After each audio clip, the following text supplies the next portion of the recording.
राजू एक छोटा सा लड़का था, लेकिन बहुत बहादुर। वह एक खुशहाल गांव में रहता था। गांव एक खूबसूरत नदी के पास था। गांव के लोग खूब मेहनत करते थे। वे दयालु थे और हमेशा एक दूसरे की मदद करते थे। एक दिन राजू की मां ने उसे एक कहानी सुनाई। यह एक जादुई छड़ी के बारे में थी। छड़ी असंभव को भी संभव बना सकती थी। राजू की आंखें चमक उठीं। वह जादुई छड़ी खोजना चाहता था। वह अपने गांव की मदद करना चाहता था। राजू ने गांव के बुजुर्गों से छड़ी के बारे में पूछना शुरू कर दिया। बुजुर्गों ने उसे कई किस्से सुनाए। उन्होंने एक छिपी हुई गुफा और एक गुप्त भविष्यवाणी के बारे में बताया। राजू ने पूरे दिल से सुना। वह जानता था कि उसे जादुई छड़ी ढूंढनी है। उसने नदी से अपनी खोज शुरू करने का फैसला किया। नदी गांव की जीवन रेखा थी। राजू ने पानी से एक जुड़ाव महसूस किया। इसने उससे फुसफुसाया, बहादुर बनो मेरे बच्चे। राजू हर दिन नदी पर जाता था।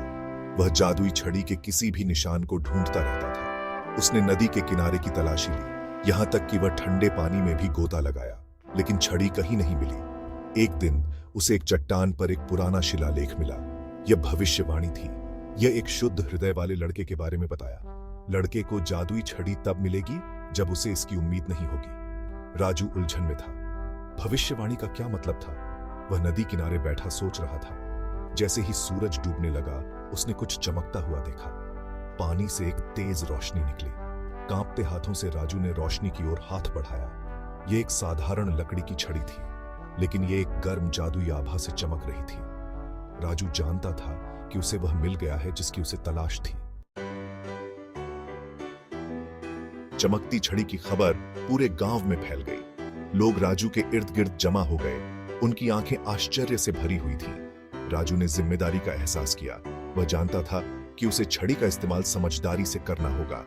गांव में सूखा पड़ा था। फसलें सूख रही थीं और लोग चिंतित थे। राजू ने छड़ी को आकाश की ओर उठाया और आंखें बंद कर लीं। उसने पूरे मन से बारिश की कामना की। अचानक सिर के ऊपर काले बादल छा गए। हवा चली और बारिश शुरू हो गई। गांव वाले खुशी से झूम उठे। उनके चेहरे खुशी से खिल उठे। बारिश उनके खेतों में जान और उनके दिलों में उम्मीद वापस ले आई।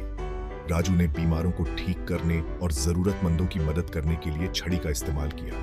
वह पूरे गांव के लिए आशा का प्रतीक बन गया।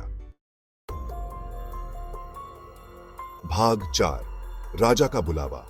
राजू की जादुई छड़ी की बात राजा के कानों तक पहुंची। राजा एक लालची आदमी था। वह अपने लिए छड़ी चाहता था। उसने अपने सैनिकों को राजू और जादुई छड़ी को महल में लाने के लिए भेजा। राजू डरा हुआ था। वह जानता था कि राजा को केवल शक्ति और धन की परवाह है, लेकिन वह यह भी जानता था कि वह राजा के बुलावे को अस्वीकार नहीं कर सकता। भारी मन से वह सैनिकों के साथ गांव से चला गया। महल की यात्रा लंबी और थका देने वाली थी। राजू को अपने गांव और अपने दोस्तों की याद आती थी। वह सोच रहा था कि राजा जादुई छड़ी का क्या करेगा। उसे सबसे बुरे की आशंका थी। अंत में वे भव्य महल में पहुंचे। राजा उनका बेसब्री से इंतजार कर रहा था। जब उसने चमकती हुई छड़ी देखी तो उसकी आंखें लालच से चमक उठीं। भाग 5, अंदर का असली जादू। राजा ने राजू से जादुई छड़ी सौंपने की। राजू ने मना कर दिया। वह जानता था कि राजा इसका इस्तेमाल स्वार्थी कारणों से करेगा। गुस्से में आकर राजा ने राजू को जेल में डाल दिया। उसने उसे धमकी दी कि अगर उसे छड़ी नहीं मिली तो वह उसे हमेशा के लिए बंद रखेगा। लेकिन राजू डटा रहा। वह जानता था कि उसे लालची राजा से छड़ी की रक्षा करनी है। इस बीच गांव में खबर पहुंची कि राजू मुसीबत में है। गांव वाले राजू को लेकर चिंतित थे। वे जानते थे कि उन्हें उसकी मदद करनी है। वे इकट्ठा हुए और महल की ओर चल पड़े। राजा के सैनिकों ने उन्हें रोकने की कोशिश की, लेकिन ग्रामीण दृढ़ थे।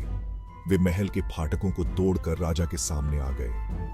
राजा ग्रामीणों को देखकर चौंक गया। उसने राजू के लिए उनके प्यार को कम करके आंका था। उसने महसूस किया कि वह उनके खिलाफ नहीं जीत सकता।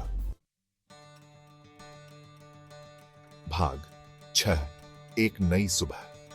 राजा ने यह महसूस करते हुए कि वह संख्या में और मेल में कम है, आखिरकार राजू को रिहा करने के लिए तैयार हो गया। उसने दया और साहस के बारे में भी एक बहुमूल्य सबक सीखा था। उसने अपने लोगों के लिए एक बेहतर शासक बनने का वादा किया। राजू अपने दोस्तों और परिवार से दोबारा मिलकर बहुत खुश हुआ। उसने महसूस किया कि असली जादू छड़ी में नहीं बल्कि उसके समुदाय के प्यार और समर्थन में था। जैसे ही वे गांव वापस जा रहे थे, राजू ने जादुई छड़ी को वापस नदी में फेंकने का फैसला किया। वह जानता था कि छड़ी ने अपना उद्देश्य पूरा कर लिया है। इसने सभी को साहस, दया और खुद से बड़ी किसी चीज में विश्वास करने का महत्व सिखाया था। गांव वाले खुशी और समृद्धि से भरे जीवन में लौट आए। उन्होंने सीखा था कि असली जादू भीतर से आता है और साथ मिलकर काम करके वे किसी भी बाधा को दूर कर सकते हैं।